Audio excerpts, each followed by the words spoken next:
70대 노인의 건강 비결에 대해서 말씀드리겠습니다. 먼저 신체 운동에 대해서 얘기하겠는데요. 이제 이것은 세 가지인데요. 태극권과 수영과 걷기, 이 세 가지를 권장을 하고 싶은데요. 첫 번째, 이 운동은, 태극권은 복싱이나 구기 종목과는 달리 힘의 사용을 강조하는 게 아니라 도리어 힘을 빼서 몸을 이완하는 데 중점을 두고 하는 특이한 운동입니다. 실제로는 힘을 전혀 쓰지 않는 것이 가장 좋은데, 그런데 실제로는 그게 더 강력한 힘을 쓰게 되기도 해요. 그리고 동시에 태극권은 아주 느린 동작을 이렇게 강조합니다. 동작이 느리면 느릴수록 더 효과가 있다 그래요. 이런 형태의 운동은 몸의 여러 기능을 아주 골고루게 발달시키는 데 도움을 주는 거죠. 사실 이 운동을 하면 효과가 엄청난데요. 심장이 좋아지고요. 폐가 좋아지고, 간이 좋아지고, 위장이 튼튼해지고, 신장이 튼튼해지고, 이렇게 내장이 아주 좋아진다고 합니다. 태극권을 한번 마치는데 약 한 25분 정도 걸리는데요. 운동하고 난 뒤에도 호흡이나 맥박수에는 변함이 없어요. 그래서 그러면 제가 이렇게 말씀을 드리면, 태극권 배우기가 어려운 걸 어떻게 하라고 합니까? 이렇게 말씀하실 것 같아서 제가 아주 쉽게 하는 방법을 알려드릴 수 있습니다. 물론 관심이 있는 분들만 따라 하시겠죠, 아무래도. 저는 중국 기공을 배웠으니까 기감을 잘 느껴요. 그래서 꼭 태극권이 아니라 하더라도 이렇게 몸을 움직이기만 해도 아주 강력한 기감을 이렇게 느낍니다.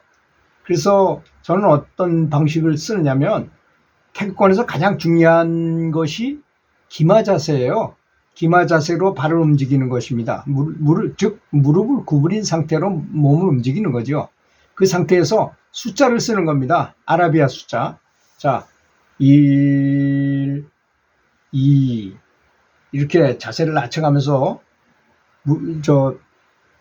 기마 자세를 하고 3 이렇게 천천히 4 그 다음에 5 이런 형태로 천천히, 되도록 아주 천천히 기마 자세를 하고, 어떤 자기가 좋아하는 음악, 저 같은 경우에 실크로드를 좋아해요. 실크로드의 기타로가 작곡한 실크로드를 쫙 틀어놓고 아주 천천히 이 운동을 하게 되면요, 전신의 기맥이 기혈이 잘 돌아가게 돼서 아주 원활하게 돌아가요. 맥박은 변하지 않는다 하더라도 전신에 있는 모든 내장기관이나 여기 아주 굉장히 좋은 영향을 주게 된다는 것을 기감을 느끼는 사람은 아주 명확하게 알 수 있습니다. 이것이 너무 좋구나.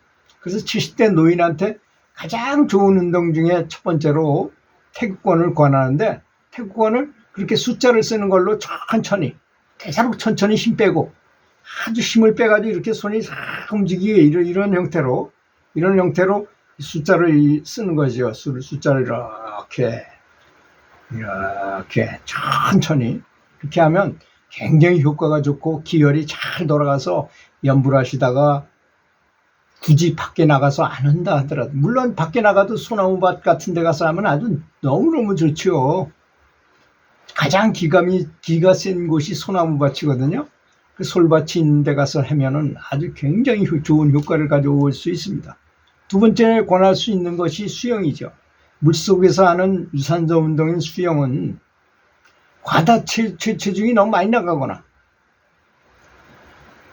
그래서 나이가 들었거나 관절염으로 고생한 사람한테 적당한 운동이죠. 물속에서 운동해도 되고 수영을 해도 되고 여러 가지 운동법이 있잖아요. 그 수영을 권장할 만한 운동이 70대 노인에게는 그것이라는. 그래서 어떤 노인네는 아주 노인네인데도 불구하고 25m 풀을 30번, 40번, 50번씩 왔다 갔다 해요. 심폐 기능이 엄청나게 건강한 거죠. 그분은 빨리 돌아가시지 않습니다. 절대로. 그런 강한 내장 기관을 갖고 있기 때문에. 다음 세 번째로 권장해야 될 것은 걷기죠. 격렬하지 않은 운동이면서 세계 여러 나라에서 가장 흔하게 볼 수 있는 국민 운동이 되었죠. 이미 특히 우리나라도 요즘엔 맨발 걷기가 아주 대유행인데요. 거기 맨발 걷기 보면 위에를 감싸는 게 있어요. 비록 바닥은 없다 하더라도 발바닥 위에를 이렇게 감싸가지고 발바닥 위에는 이렇게 천으로 신발 신는 것처럼 보이게 하는 게 있어요. 이게 굉장히 중요하더라고요. 제가 해보니까. 이게 보통 평지에서 이렇게 하면 개미가 사람을 그렇게 잘 깨물어요. 그거와 또 잘못하면 이 발 앞꿈치, 이 발가락 끝 쪽에 상처를 입어요. 그러면 굉장히 불편하거든요. 상처 입으면 파상풍의 염려도 있고 그렇기 때문에 꼭 그 신발을 위에는 덮는 그런 신발이 인터넷에 구입하면 살 수 있거든요. 그런 걸 하거나 저는 운동화 밑창을 다 오려내고 남이 봤을 때는 운동화 신은 것 같고 그건 바닥은 없는 거, 그리고 좀 이렇게 철사줄로 이렇게 해가지고 발은 빠지지 않도록 해가지고 이렇게 신고 운동을 하고 해고 그랬습니다.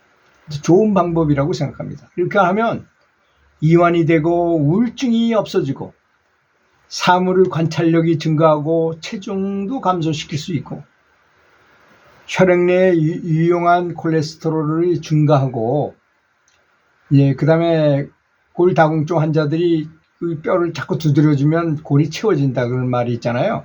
골절 위험을 감소시키고 고혈압을 저하시키고 당뇨 합병증을 감소시키고 관절 부위의 유연성을 증가시키고 이런 것들이 좋은 거죠.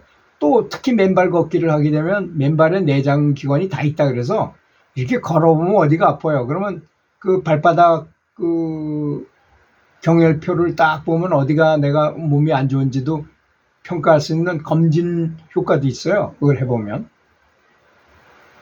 그래서 그렇게 세 가지를 하면 70대 노인한테 도움이 될 것이고, 크게 두 번째는 식생활입니다. 첫 번째는 절제된 식생활이 장수를 가져온다.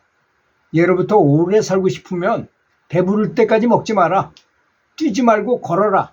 그 다음에 화내지 말아라. 이런 말이 있습니다. 다시 한번 말씀드리겠습니다. 예로부터 오래 살고 싶다면 배부르게 먹지 말고 한 3분의 2 정도만 먹어라. 배부르다 싶은 그 전에 약간 덜 찼듯 이렇게 먹어라 이거요. 그 다음에 뛰지 말고 걸어라. 그 다음에 화내지 말라. 화내는 것이 아주 굉장히 치명적으로 나쁘다는 건 여러분들 다 아실 겁니다.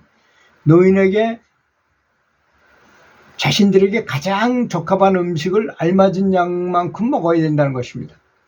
너무 과해도 줄지 않고 너무 부족해도 안 된다는 것입니다. 건강을 유지하려면 과식을 하지 말아야 되고, 겨울에 몸을 너무 덥게 하지 말고 여름에 몸을 너무 차게 하지 말아야 된다는 것입니다. 이걸 아주 철두철미하게 지킨 사람이 양귀비였죠. 양귀비는 이 몸을 아주 근본적으로 건강하게 만들고 미인이 되도록 한 사람이지 얼굴만 예쁘게 한 사람이 아니었어요. 그런 게 중요한 거죠. 두 번째는 음식을 오래 씹는다는 것입니다. 침에는 발암물질을 제거하는 성분이 들어있다 그래요. 그래서 식사를 할 때는 한 입에 적어도 30번은 씹는 게 좋다는 것입니다. 그러면 침 속의 여러 효소가 활발히 작용하여 발암물질을 제거하거나 감소시킨다는 것입니다. 세 번째는 물을 많이 마신다는 것입니다. 사람 노인이 되면 물기가 없어져 버려요. 우리 몸은 70%가 물로 돼 있는데 물이 부족하니까 자꾸 주름이 생기고 그런다는 것입니다. 배노작용이 건강에 아주 중요한데요. 물을 마시면 신장에서 배설시키는 오줌의 양이 아무래도 늘 수밖에 없잖아요. 물은 몸 안에 독소를 희석해서 배출하는 능력이 있으며 소화에도 도움이 된다는 것입니다. 결국 세 가지 독소 배출 작용, 즉 장운동과 소변과 땀의 배출 작용이 순조로워야지 노인 건강이 증진된다고 한다는 것입니다. 다시 한번 얘기해 보면 신체적인 운동으로서는 태극권과 수영과 걷기가 좋은 것이며, 식생활로서는 첫 번째 절제, 음식의 절제, 너무 많이 먹지 말아라는 것이죠. 두 번째는 오래 씹으라는 것입니다. 세 번째는 물을 많이 마셔라. 이런 것이 70대 노인의 건강 비결이라고 하겠습니다. 들어주셔서 감사합니다.